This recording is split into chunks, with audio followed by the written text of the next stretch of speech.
Delicious seafood okra recipe. Add washed snail into a pot, add pepper, add seasoning cubes, add stockfish, add some salt, add water, stir together, cover and allow to cook.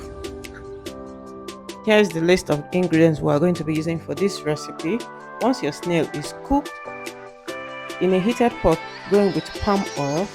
Once that is heated enough, add the pepper and onion mix, add your cooked snail with the stockfish, add some crayfish, add tilapia fish, stir it together. Then now you're going to add the crabs and all the seafood we're going to be using. You're going to add the crabs, you're going to add the prawns, you're going to add the shrimps, and also you're going to add the clams and or any seafood you're using for this recipe. Give that a good stir, and you're going to cover this and allow it to cook for 5 minutes. Once that is done, you're going to take out the clams and the fish from the pot to avoid it scattering. And at this point, you're going to add your grated okra and you're going to give this a good mix.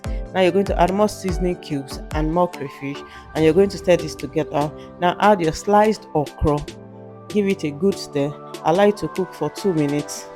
Then you're going to bring back the fish and the clams and every other thing. Just so easy. Your seafood okra is ready. Lovely recipe, really delicious. Bye.